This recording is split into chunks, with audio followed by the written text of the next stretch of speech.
I have talked in front of a lot of audiences over the years, and this is something that I always was terrified of. It's always kind of stressful, believe it or not. If you don't mind, I'll share you guys. This is why I put it in perspective. I like putting things in perspective. The most stressful time in my life. I often hearken back to that, and then everything else seems relatively easy from that. So I'll share my most stressful time in my life. It was February 27th, 2007. I was deployed as a military surgeon to Bagram, Afghanistan. This is when the Afghanistan war was going on. It was very high tempo. We had a guy named Dick Cheney coming to visit us, and apparently the Taliban got wind of that, and they decided to blow up a bunch of people at our front gate. Big, massive casualty. There was 20 or 30 people killed. We got like 25 critically wounded casualties. They're in there separating people out. And it's kind of crazy with the triage is you find people that you put black tags on, those people that will not live. You might have brain hanging out and all kinds of horrible wounds, and you have the people with red tags, which are critically injured. You might have a chance to save them.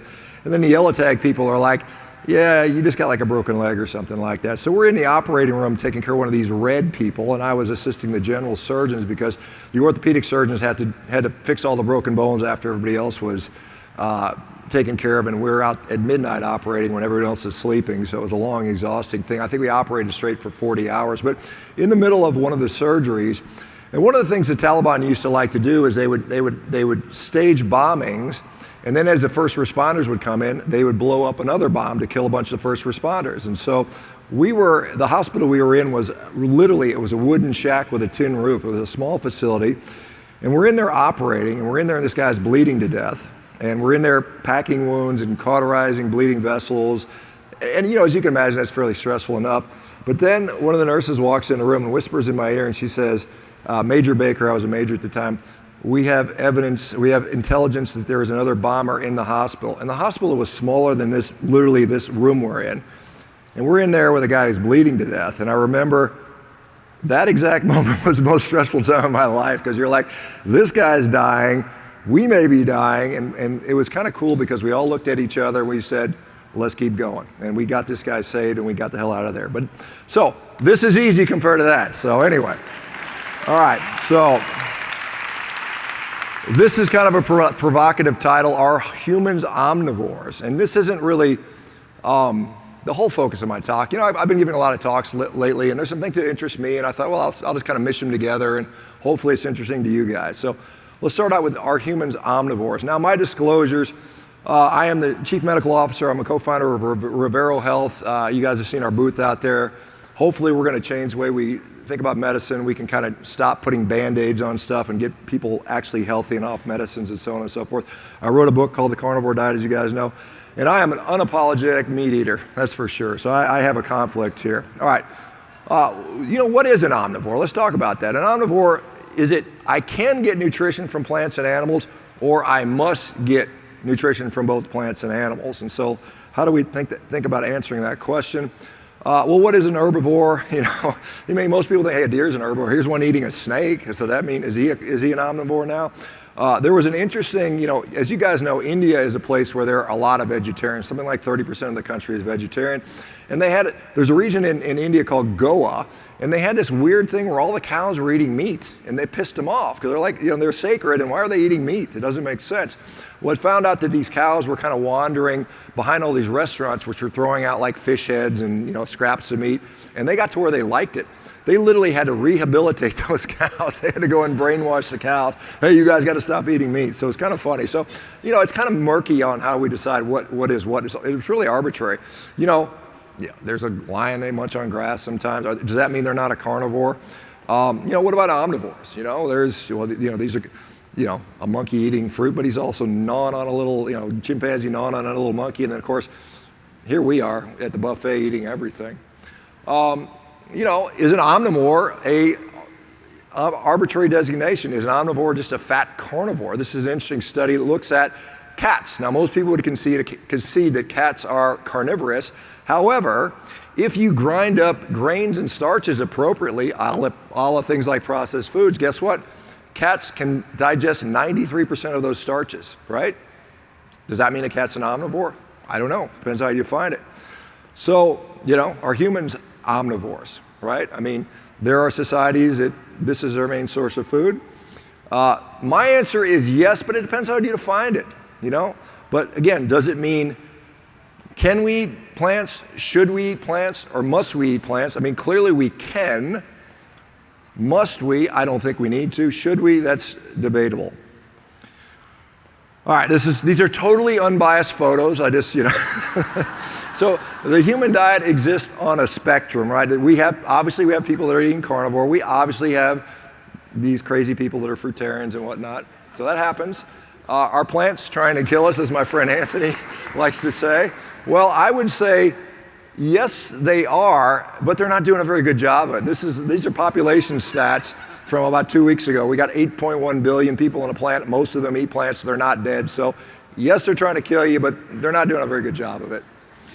You know, this is a 100-year-old vegan who runs marathons. You can't deny that this stuff exists. So I think rather than trying to win a battle of what we are, I think we exist on a spectrum, and some of us do great on a carnivore diet. There's some sort of people with mental illness that do great on a plant-based diet, but you know, that's the way it is. Now, I want you to be careful who you guys listen to, right? I mean, you know, when you got people telling you some crazy test means I'm aging at some rate, I'm really skeptical of this. I like the stuff that actually means stuff. So anyway, you know, let's talk about what is the point of nutrition. You know, well, it's growth, maintenance, repair, and we need energy. That's why we eat. All right, what do we need to get? You know, we need to get essential amino acids. We need to get essential fats. We need vitamins. We need minerals. We need some source of energy, and arguably we need water, right? That's what we need from nutrition.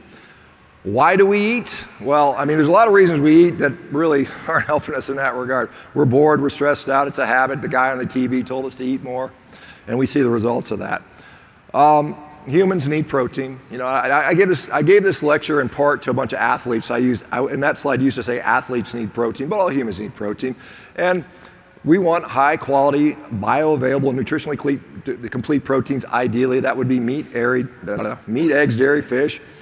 You know, you can get protein powders, whey proteins, protein isolates.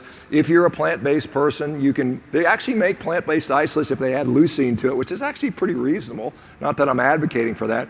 Of course, soy, legumes, and so on and so forth. And the general recommendations are somewhere along 0.8, which is a minimal RDA, to 2.6, which is grams per kilogram, which is what a lot of bodybuilders might skew towards.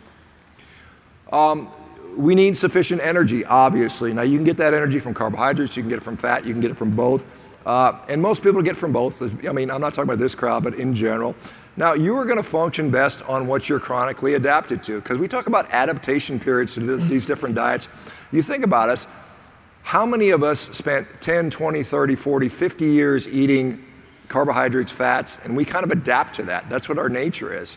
So it takes some time to unadapt to that.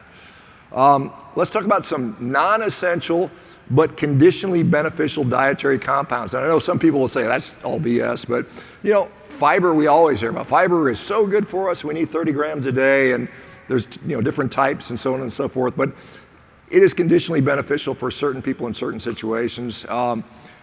Caffeine is another one that some people like. The so-called phytonutrients we all hear about, and I like to call these other ones mitonutrients, carnitine, carnosine, creatine, things like that. Other supplements and nutraceuticals. These are all, like I said, potentially beneficial, but clearly not essential. Speaking of phytonutrients, a nice article from Stefan Van Vliet and Fred Provenza. This was done at Duke University. Stefan's now at Utah State, I believe. And when we talk about phytonutrients, beef actually has phytonutrients in it. Most people don't know that. And it's actually very bioavailable. And it's actually in a more diverse platform than you can get from plants. Remember, a cow can walk around and eat grass. A cow can walk around and eat leaves. They can get a broad spectrum of phytonutrients that I cannot obtain by eating it. I'm not eating leaves, I'm not eating grass. Does anybody know why we can't eat grass? Well, it's because of the silicate content.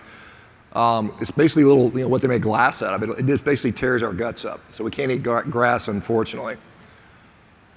There's things that we don't need in our diet. We don't need alcohol, we don't need recreational drugs, we don't need excessive energy, right? We need energy, but we don't need excessive energy. We don't need gut irritants, and we don't need toxins and anti-nutrients. We have no requirement for those things. We have choices of fuel. Some people, like butter, some people like bread, a lot of people like to put them together, right? It tastes pretty good. What are you habituated to? Surprisingly, I know this will shock you guys, the Italian researchers found that pasta was excellent. It was an excellent source of food. I can't believe that. Most of the literature out there, when you look at sort of the performance literature, will say that carbs are better than fat, right? But we have to realize, and as an athlete, it can take not only months, but sometimes years to optimally adapt to, a dietary. So if you think about it, how long does it take you to become a proficient athlete? You spend years perfecting, your craft, training your body. The same thing happens with our metabolism to a degree. So it can take a long time for that adaptation to happen. And then again, we don't really talk about the role of protein when it comes to differences between carbohydrates and fat. I'm not going to go too much into that, but that's something that's out there. What am I trying to do with my energy? Am I trying to lift something heavy, which takes literally less than 2 seconds, or am I going to run a sub 2-minute marathon? So there's differences in what we're trying to do and what our energies need to be.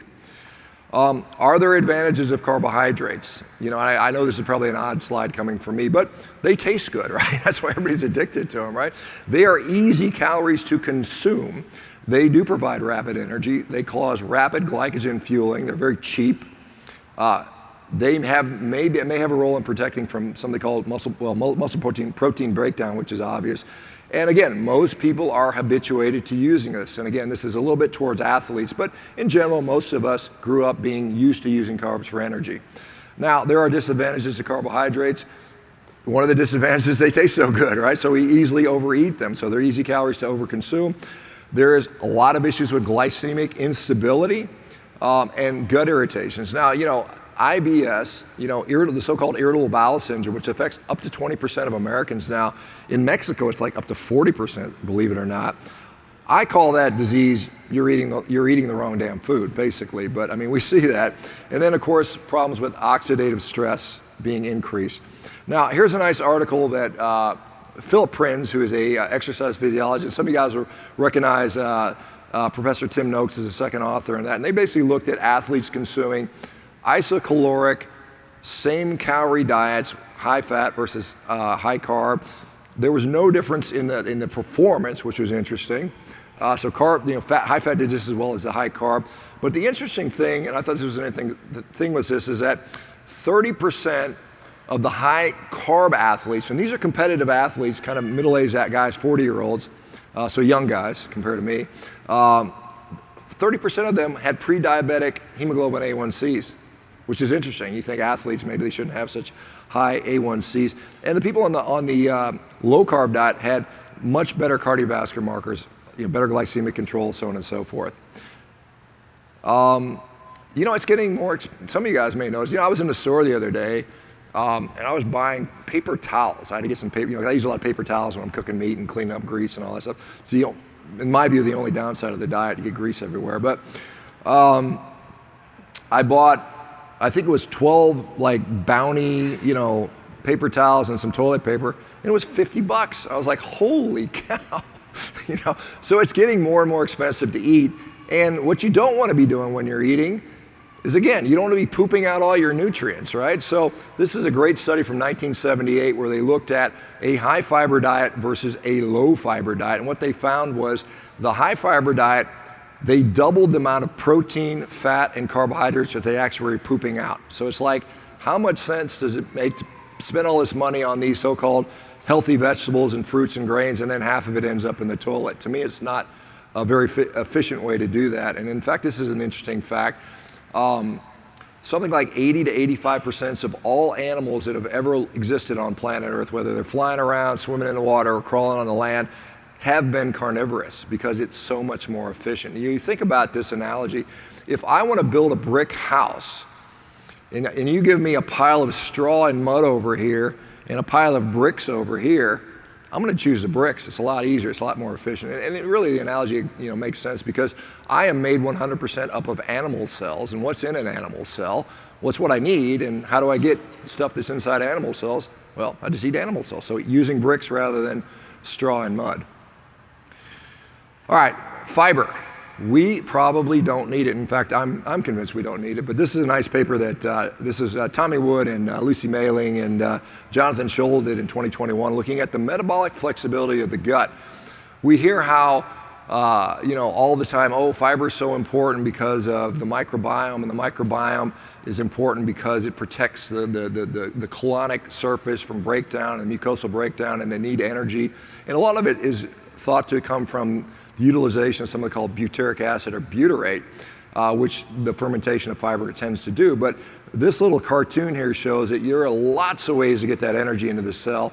Protein catabolism, being in ketosis where beta hydroxybutyrate is already circulating, and it's just a real quick reaction where you can supply that. So we don't need fiber for any of these so-called microbiome energy purposes, which we often hear about. And in some cases, fiber is actually harmful, and this actually is a study there showing that a high fiber diet actually makes rheumatoid arthritis worse through interactions with something called Prevotella, which is a bacteria that lives in our gut. So, and we see that, and I see that literally every day. People with autoimmune diseases where they give up all the wonderful vegetables, and all of a sudden they're like, wow, my wrist doesn't hurt anymore. So clearly there's some evidence that's out there, and I'm actually surprised this got published, because I can tell you, as someone who's trying to publish carnivore research, they don't want it to come out. The IRB, the institutional review boards are always pushing back on this stuff. Let's talk about something that I am very much familiar with. Well, yeah, I'm an old guy and I got joints, but I mean, as an orthopedic surgeon, I spent most of my career dealing with people with sore joints and somewhat, and it limits performance. And I don't mean just athletic performance, but I'm just talking about the activities they live in. Just walking for some people is painful. Getting in and out of chairs, those things can be very painful. Arthritis, tendonitis, and bursitis, and there's all these itises that you guys hear about. Arthritis worldwide is actually increasing. Now this demographic just shows where kind of how it occurs. As we get older, this cartoon on the right side of the slide shows that by the time you're 80, more than half the people have significant arthritis that requires doctors to treat it. The slide on the left is kind of the worldwide prevalence, and that blue bar graph, the one that takes up most of the room, is knee arthritis. So osteoarthritis of the knee is probably the most common limiting, debilitating arthritis that we see, and it is definitely on the rise.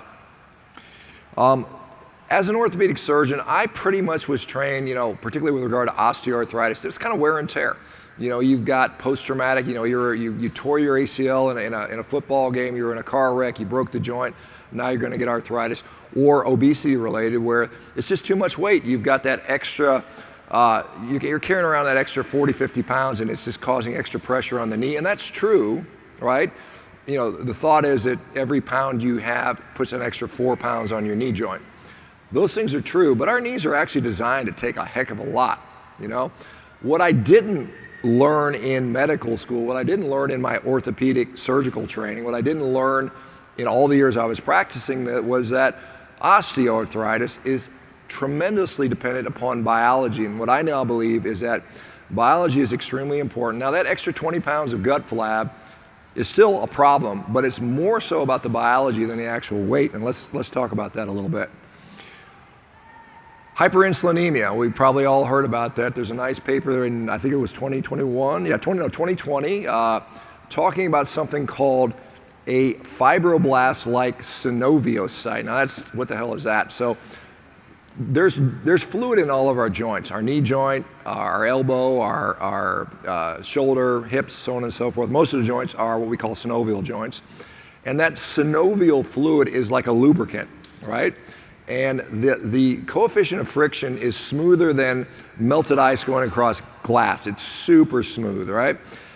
But what we see in the presence of high insulin levels is those cells that are supposed to secrete synovial fluid, these fibroblasts, actually start secreting inflammatory cytokines, which actually accelerate arthritis and age and damage the joint. So the higher your insulin level is, the more joint damage you tend to take on. Okay, are you toasting your joints? So this is a good one. So I probably have had a camera in 5,000 people's knees, right, over the years. And whenever I'd get a young patient, like, I'll show you this, can I point it? Yeah, this slide here, on this side over here, guys, that is just beautiful. It looks like fresh fallen snow. The surface is super smooth and clean. And that's like a 15-year-old knee. But when I would get in a 40-year-old knee, it started to look like the inside of a Las Vegas casino wall. It's like somebody had been smoking in there, right? And I always wondered, I didn't really think about what it was, but that's just the way it was. All these joints are all yellow.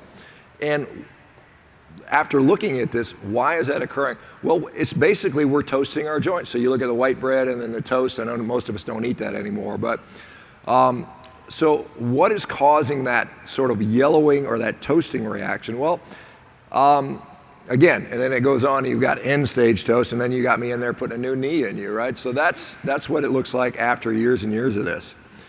All right, so there is something called an advanced glycation end product. Many of you will have heard about that. This is a great study. This came out this year in 2020 and 2024. And they looked at the aging meniscus in this case, which is that little shock absorber disc that sits between the end of the thigh bone and the top of the shin bone. And the only difference between a young knee and an old knee were these so-called advanced glycation end products, right? So what is driving advanced glycation end products? Well, this is something, a paper that talks about this, and the three major drivers are hyperglycemia, okay? So this so-called, and I have to say this correctly, Maillard reaction. My wife is French. She would yell at me if I butchered that because it's a French name. This is the so-called browning reaction, which makes those beautiful crusts on steak and makes the bread brown and so on and so forth. So if you have prolonged hyperglycemia, you're starting to facilitate this process. There's something called the polyol pathway, and what that is, it converts glucose into fructose via something called sorbitol. And fructose is actually up to 20 times more potent than actually glucose is at this glycation issue. Also, something called lipid peroxidation. And one of the major drivers, or probably the main driver of lipid peroxidation, are actually polyunsaturated fats associated with cell membranes in a high omega-6 environment, particularly around the immune system. So it's an interesting thing. So these three things are driving it. Can we do anything about it? Yes, absolutely we can. We can slow this stuff down. We can't turn it down to zero. I did a lot of looking about this because I was like, well, I wonder if wild animals will get arthritis. What about a lion that eats meat by itself, right? They still do get arthritis. So unfortunately, I can't tell you can live forever and your joints will never age, but you can dramatically slow this down. And we see tremendous differences between wild animals and captive animals that we feed ourselves. They tend to wear out much more quickly. So these things are something that you can actually improve. Here's a study out of, I believe, University of Alabama that was done a couple years ago looking at the effects of a low-carb diet versus a low-fat diet in people with osteoarthritis. And what they saw was clearly low-carb was superior to making joint pain go away. And I see that, anecdotally. I mean, I see this from you guys. And I just took a snippet. Every time I put a post, I get 300 people commenting. So, you've got all these various comments, and you guys have seen it yourself. I went carnivore, low carb, and my joints stopped hurting. In fact, that is the reason I'm here before you guys today. When I was practicing and doing all these knee replacements and hip replacements and shoulder replacements, I had to have patients lose weight because we were at a point where we're like, we don't want to operate on people that are too heavy because the complication rates are higher. So we had to try to figure out a way to make them lose weight. And in my case, I was putting people on ketogenic diets. And of the 20% of the people that would actually do it, I would see them back 2 weeks later to ask how things were going. And more often than not, these people that have bone-on-bone arthritis that I had on my OR schedule told me, hey doc, my knee doesn't hurt anymore. And I was like, wow, that's really cool. And then I talked to the hospital administration about, hey, let's give me some time so I can talk to these people. And guess what they told me? They said, that ain't part of the plan. You're here to cut people. So that's why I'm here. Anyway, so here's, when I see this, what do I think? I'm like, wow, I'm hungry, right? But what have I been trained to think? It's like I'm supposed to see saturated fat and cholesterol and heart disease and colon cancer and obesity and diabetes and gluttony and, sinfulness and all that. So that's what I've been trained to think. But what I really think is like, damn, I'm hungry.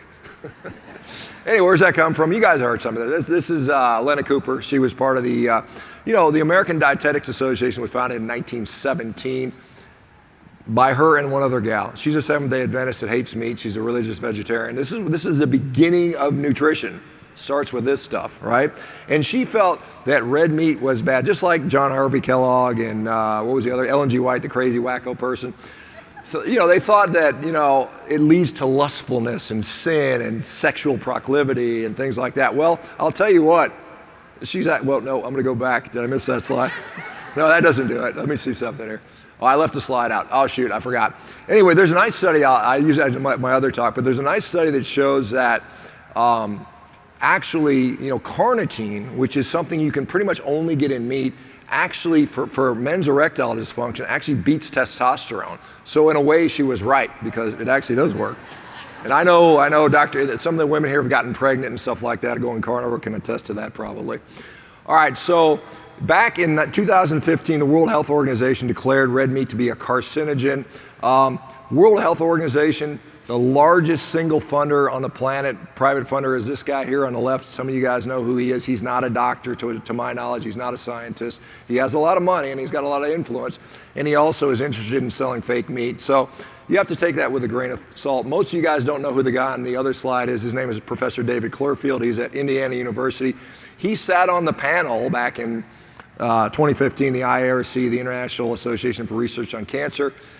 As part of the dissenting minority, that decision that they reached back in 2015 was not unanimous. About a third of the people said this is ridiculous. He said it was the worst academic experience of his life. They threw out all the information. They discounted what they were trying to basically say. He said a third of the panelists were either vegan, vegetarian, Seventh-day Adventists, and they didn't declare any of that. So anyway, subsequently, there have been a lot of studies that have shown that that's not to be true. Harvard recently this year, probably a few months ago, said that red meat is associated with like a 62% increase in diabetes. So kind of implying that red meat causes diabetes. Now the problem with that was they included lasagna as red meat. They failed to account for how much sugar the people consume. And oh, by the way, and I heard the principal researcher talking about it, he said, oh, we didn't exclude obesity because red meat causes obesity. So that's part of the problem. So this is the type of science we're dealing with. And when it comes to nutrition science, I think there's two categories. There is bad science and really bad science, and that's all we pretty much have. All right, so, and red meat has been a target of this really bad science for many years now. This is a paper that came out 2022 or 2021, no, 2022.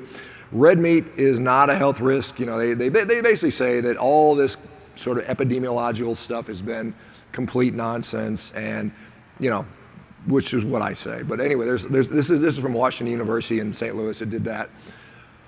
This is a guy, John Ioannidis, he's at Stanford. He is literally one of the most cited scientists in the world. Like, they get this something called a H index where they talk about it. He's like the guy. He's like the Michael Jordan of science, right? And he basically said that, this is a long quote, but he basically says most of the research we've done on nutrition is a bunch of BS. We need to start over and get rid of that stuff, right? And he's a lot smarter. He's got a higher scientific score than I do. I'm just a dumb orthopedic surgeon. So, all right. So let's talk a little about cholesterol. I know some of you guys have seen this, but I like I said, I've been giving this to diverse talks.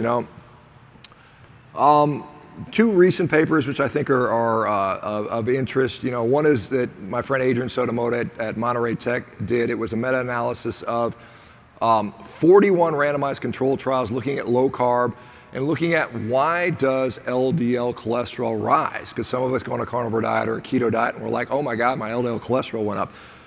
The major reason is that you are getting leaner, and leaner people are more likely to see that.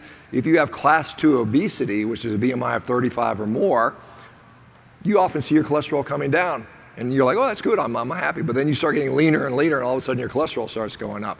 That's the common pattern. Saturated fat has less of an impact on this. I forget the author's name. Elizabeth is her first name, but there's also some evidence that the thyroid has a role in there too.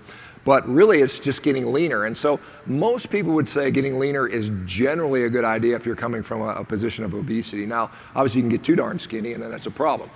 And then let's see what else is in here. Oh yeah, this is that paper. Okay, so low BMI, getting lean is now apparently a bad thing because it rises our cholesterol. All right, this is another good study that came out in 2023 out of Denmark. Now, this is in the context of a CAC score. If you have a CAC score of 0, then whatever your LDL cholesterol is, it doesn't seem to matter with regard to having a heart attack, having a stroke, needing a heart surgery, or dropping dead, right? And interestingly, within this study, they also found that 61% of the people with so-called FH, familial hypercholesterolemia, where they have super high cholesterol their whole life, 60% of them had no increased risk of cardiovascular disease. So what that means to me, and I think this is pretty safe to say, is that LDL cholesterol, total cholesterol, ApoB, whatever you want to measure, they're all kind of the same thing, more or less. They all go the same direction, I should say. They are dependent variables. And the way I like to look at and talk about atherosclerotic heart disease, and I may have touched on this in one of the panels, is that it is like a fire. If I want to build a fire, what do I need? I need some wood. It's raining over there, it's gonna put my fire out. No, I need some wood, I need some oxygen, and then I need a spark, right? I could have all the wood in the world, LDL cholesterol, but if I don't have a spark or oxygen, it ain't lighting, right? So you gotta have all these things in place. And so that's how I like to think about that. Now you could get rid of the wood, sure, you cut down all the trees, or you get rid of the oxygen, or you get rid of this, probably getting rid of the spark, probably the easiest thing. You know, because there's people out there, there are cardiologists now that are out there saying, you know, well, the average LDL, or total cholesterol in the last 40 years has come down from an average of about 224 to just below 200. So that's a 20-point drop, which is really significant. You think about it. Heart disease incidence has not changed at all. In fact, it's probably up a little bit. So why is that? Well, their answer is, well, we just didn't get it down low enough. We got to get it down to neonate, newborn baby level, right? And the funny thing about that, and there's a nice study, I didn't include it here, but I'll share it with you guys. If you breastfeed a baby, I know it's a radical thought, but you know it's kind of probably appropriate. If you breastfeed a baby and you check their LDL cholesterol, it starts out at like 20, right? Low was what these cardiologists want. But if you breastfeed them, by about 13 weeks, their LDL cholesterol average is around 200, right? Up to 250. And it's like, are you telling me now breast milk for a baby is causing heart disease? Again, you have to think about these crazy things. You know, they're going to be coming out with vaccines to lower your cholesterol down to nothing, right? We're going to vaccinate kids against cholesterol, which again, crazy stuff being talked about. Let me go back. What did I do? Blank. I did something bad. Okay, there we go. Matt Budoff. Some of you guys know. You guys follow Dave Feldman or something like that. Yeah, Matt's study's coming out. I probably shouldn't say this. No, I'll say. I don't know. It's speculative, but I've heard through the grapevine, and it's not official, that some of the people in that lean mass hyperresponder study that had plaque in their arteries have seen regression over the year, which is like, you mean I've got an LDL 500 and my plaque's going away? That's paradigm changing. So we'll see. Not official. Don't tell anybody I told you that, but it might be happening. All right. Oh yeah, there we go. It's a dependent variable. That's what I want to say. All right. Blah blah blah. Oh yeah. This I hear all the time. You need to be eating fruit and honey and all that stuff because gluconeogenesis is stressful. You're going to be stressed out all the time, right? And credit to my good friend Amber O'Hearn for bringing this study to my attention. So this is a study that was done, gosh, I don't know when it was, 2000, so about 25 years ago. Carbohydrate variation, and they looked at gluconeogenesis, right? And glycogenolysis, which is breaking down glycogen in the liver, right? So gluconeogenesis is bad, it's stressful, too much is going to cause all these issues, right? Well, they did a diet where one diet, it was like 2% carbs, so a really low carb, that's probably an all-meat diet, quite honestly, versus like a 70% carbohydrate diet. And what they found, if you read that last sentence there, in contrast, dietary carbohydrate content affects the post-absorptive rate of gluconeogenesis minimally, right? As evidenced by only a slight, tiny increase in gluconeogenesis during severe carbohydrate restriction. So if you're scared of gluconeogenesis, I'm sorry, it's happening anyway, right? All right, so this is the graph. So you see that slight difference in the left. There's a little bit more there's a little less glycogenolysis because your liver isn't filled up with glycogen, right? And that's pretty, that's consistent with this lipid energy model and so on and so forth. So this whole thing about you need carbs to prevent gluconeogenesis is basically a bunch of nonsense. All right, so what do we got going on new with Carnivore? So this guy, anybody guys see that Twins Netflix documentary? This is Dr. Chris Gardner, he's at Stanford. I've been talking with Chris. I want to debate him, or at least engage him in some carnivore research, because he literally said it is unethical to study the carnivore diet. And I'm like, you got like thousands and thousands of people doing it. It's unethical not to study this stuff, right? And I got to tell you, I'm trying to get studies done, and we run into these IRB people that don't want to push the studies forward. There's some great studies that are being ramped up, but it's like we're having to fight. We're having to fight to get them done. All right, like I said, listen, look at it is what it is. This isn't going away. We're more and more people, so we got to start studying this stuff, right? I mean, you guys don't need a study to do it. It either works or it doesn't. I don't care what the studies say, but again, it's not going away. All right, and we're going to be assimilated into eating all the soybeans and bugs and all that stuff. So again, I'm just talking about it's challenging, it's frustrating, it's a lot of work. You make some progress, and then they kind of slam you back, but it's worth fighting. We gotta, we don't want to be assimilated. We can't be assimilated, guys. Okay, yeah, this is what I was talking about, some meat-centric studies. At Rivero, because I can control that, a little bit, we're going to be publishing studies on our patient results. So, and like I said, we are not a completely carnivore company, but we will use that when we need to, and we'll publish it. We're planning on publishing our data. So for you guys that are on the waiting list or supporting us, thank you for doing that. Again, not only can we hopefully help for you guys, but we can actually get some literature out there.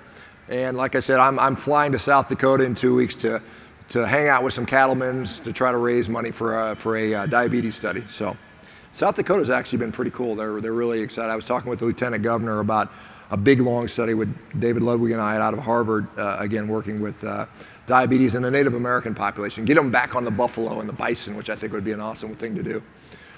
All right, well, I guess that's all I have. So I don't know if I have room for questions or not, but yeah, that's a funny little picture there. Anyway, I appreciate it, guys. I know I left a little time for questions, so. Can I take questions? Is that cool? I don't know. I guess if you got a question, come up with the mic. I don't know. Nobody said I can't, so. All right.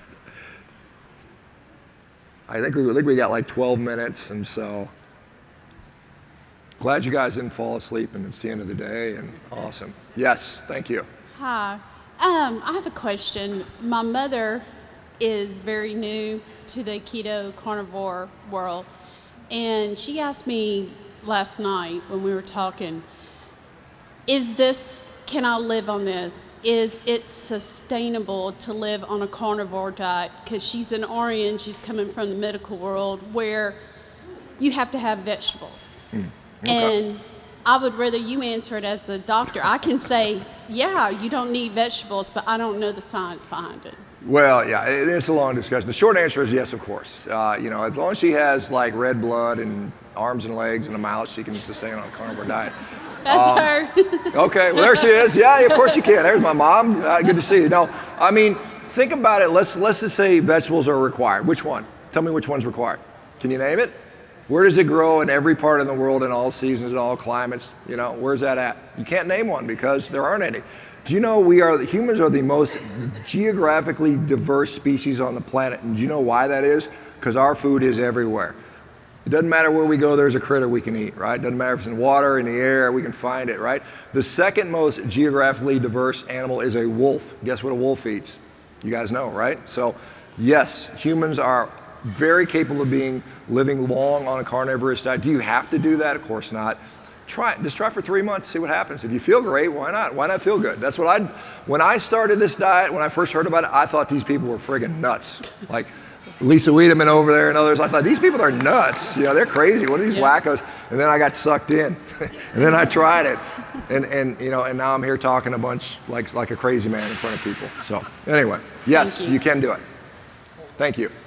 Hey, how's it going, Doc? Good. Question, are there any particular nuanced carnivore diet tweaks for cancer?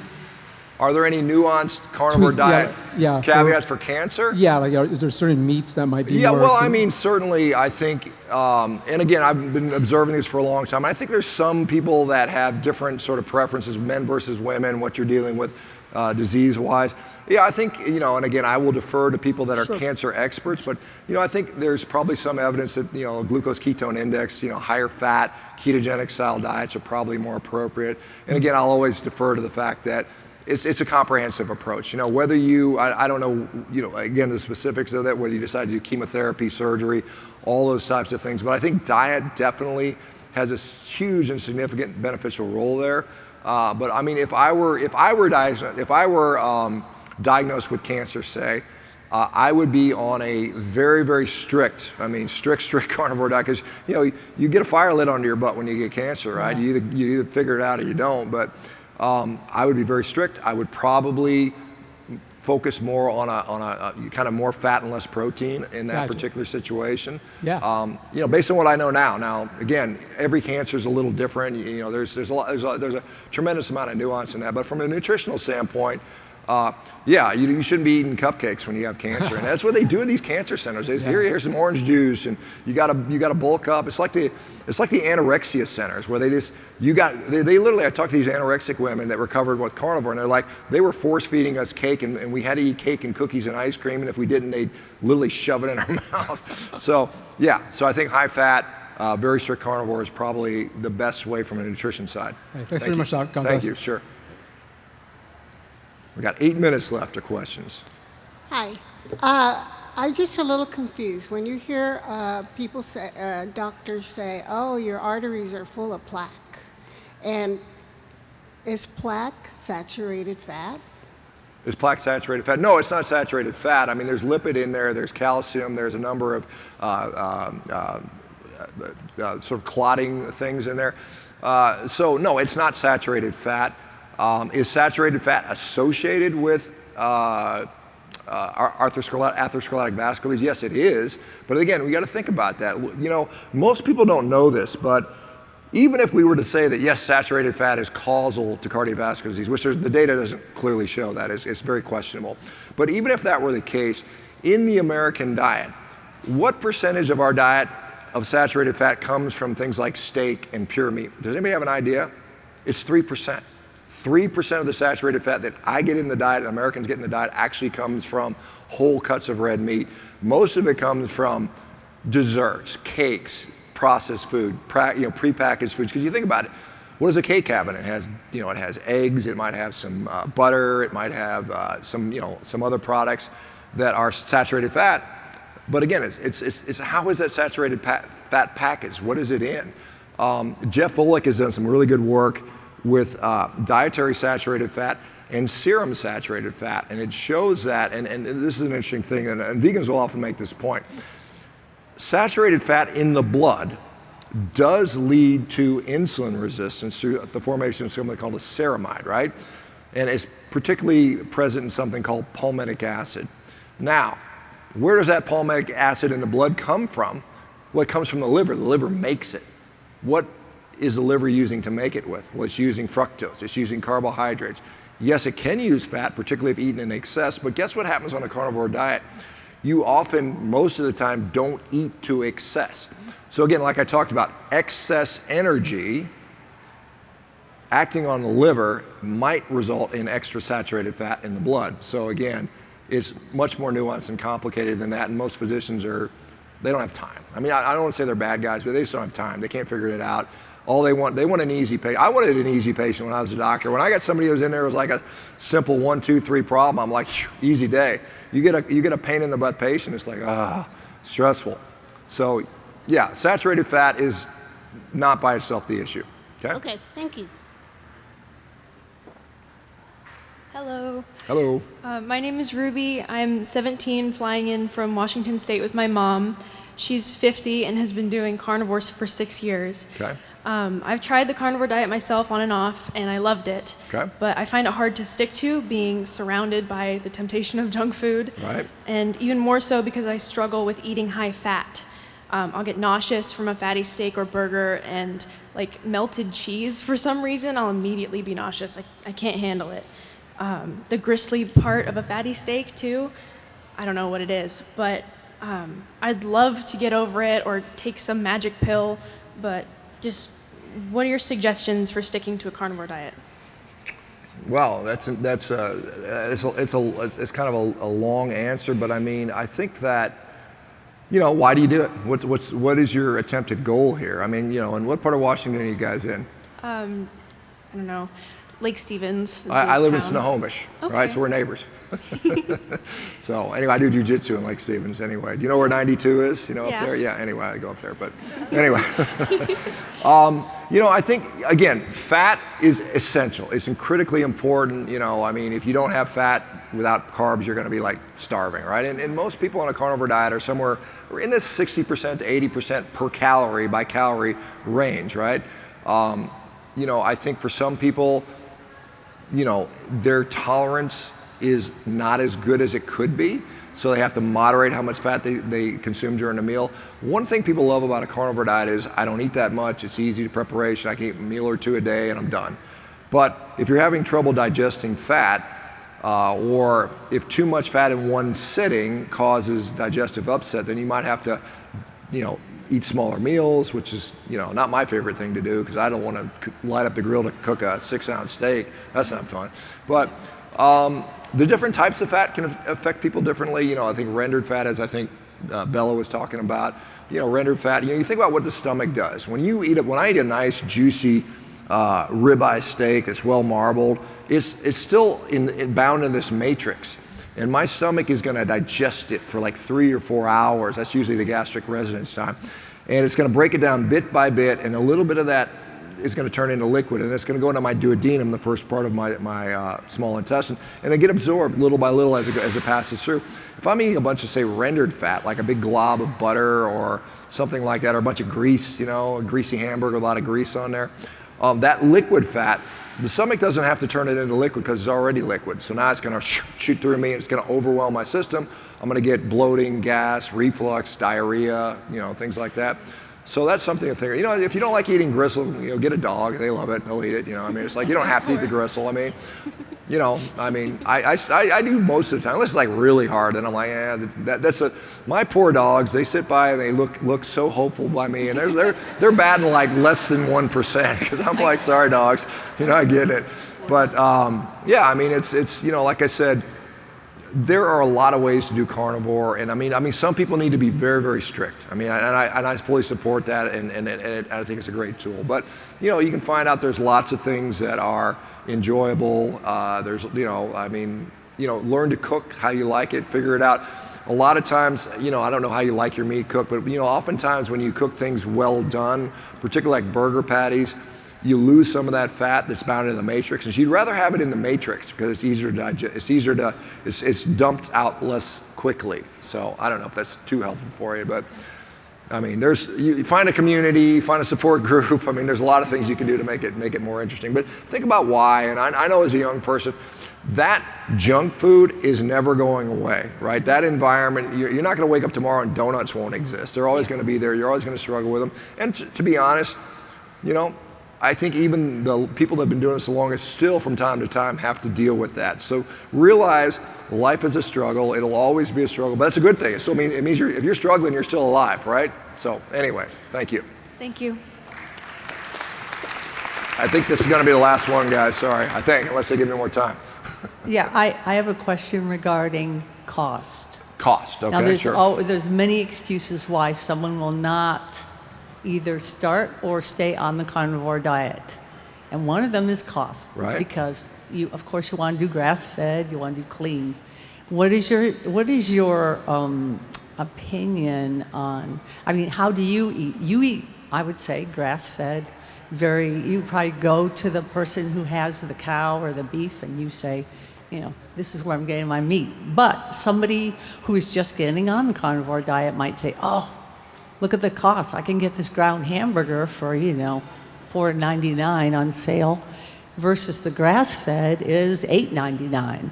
So what do you say? Yeah, okay, good. What is your take? What is your... Yeah, that's a great question. Yeah. So, some people look at me as like, look, Dr. Baker, he's strong and fast and fit. And I want to, some people want to emulate this guy.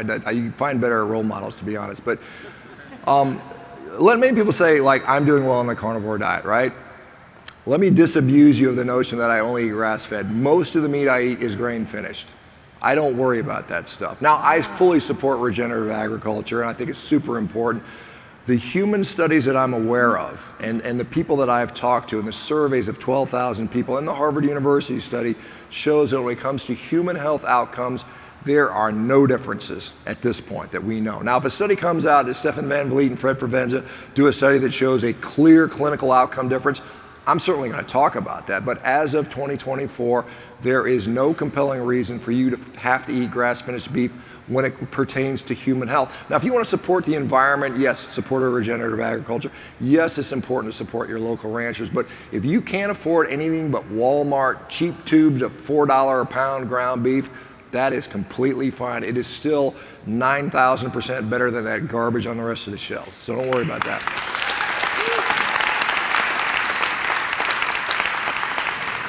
Hey, can I keep going, guys, or is that, yeah, 2 minutes, 2 minutes? Okay, 2 questions, 2 minutes, I don't know. I think he said 2 questions.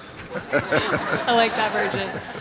So a lot of the research that folks like you cite in support of a carnivore diet pull from ketogenic research articles. So do we as carnivores need to be aiming to be in ketosis or following a more ketogenic approach to the carnivore diet? Yeah, I think it depends on the goal. I think that there are clear, like when I hurt my neck and I was, with nerve pain, I went ketogenic because the research shows that ketogenic diets help with neuroinflammatory pain. I don't think you need to be in ketosis for a lot of things. If you just want to lose weight, maybe you want to, lower your A1C. Ketosis is not necessary, but there are conditionally beneficial times when it's there. And yes, there is a dearth of carnivore research. There's some out there. There's some case reports. There's a Harvard study. There's several from the Paleomedicina group. There's a case report on hidradenitis suppurativa out of Costa Rica. I mean, I pretty much know where all the carnivore studies are. There are more coming. But yeah, I mean, I think there's nothing wrong with a ketogenic carnivore approach. But again, always don't trust me.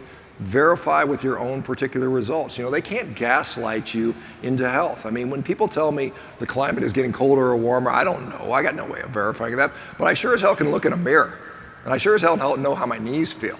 So you gotta, you have to assess objectively what's important to you and what's actually going on. Okay? Thank you, Dr. Sure. Baker. I think this is the last one, guys. All right, Sorry. I'll make it good. So I'm gonna say I'm not like an environmentalist guy. I'm just genuine. This is a genuine curiosity. If this kind of diet was, let's just say the whole United States switched to a carnivore diet, do you have any idea of like what that means for food supply chain or like how many cows do we have? Like I'm just curious of like how this whole thing would look from agriculture and all that side. Yeah, I mean, the honest answer, that's not realistic. I don't care how much I preach. The whole country's not going carnivore. That's never going to happen, Sure. in my view, right? But could we significantly increase the amount of beef we produce and eat in this country? Yeah, we certainly can. Right now in 2024, we have the lowest cattle inventory we've had since 1952. Back in 1977, we have approximately 90 million head of cattle on American soil right now. 22 million of them, by the way, are in Texas here, so good for Texas.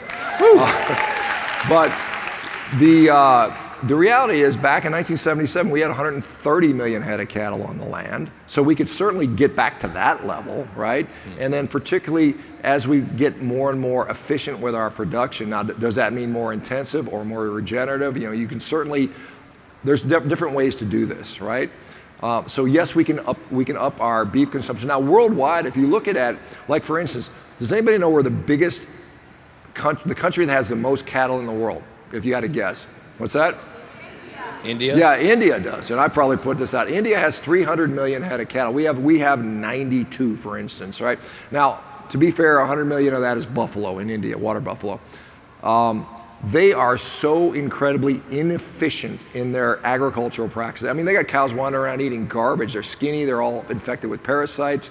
Their yield, it takes them 20 times as long to produce the same amount of milk as we do in the U.S. And so that's most of the world. So just bringing the level of agricultural productivity to U.S. 1950 standards could literally double the world's meat supply. So yes, we have a significant capacity to increase this. Now again, we want to be sustainability minded about it. I think it makes sense if we can save the soil and not pollute. And I don't like seeing plastic washing up on the beach more than anybody else does. So yeah, I mean, it's possible to dramatically increase it. But to think and even make the argument or even care that the whole world's going to go carnivore, it's not. I mean, it's not going to happen. Just like the whole world's not going to go vegan either. Anybody that tries to force that on you has got some problems.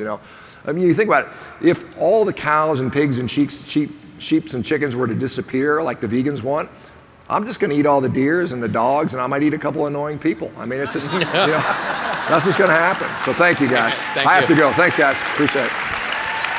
All right, thank you, guys. Hey, Shawn, we got time for one more question. Oh, we got time for one more? I'm sorry. Okay, I didn't know. And I'm the last, I think. Could you speak? It's Diane. It is. Hi, yes, good to see you.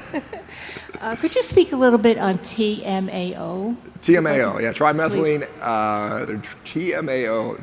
What about? I'm blanking on that. Yeah, but anyway, yeah, I can talk about it. Yeah, TMAO, the Cleveland And Clinic. oxide. Yeah, trimethylamine amine oxide. Yeah. Thank So you. there's TMA and there's TMAO, right?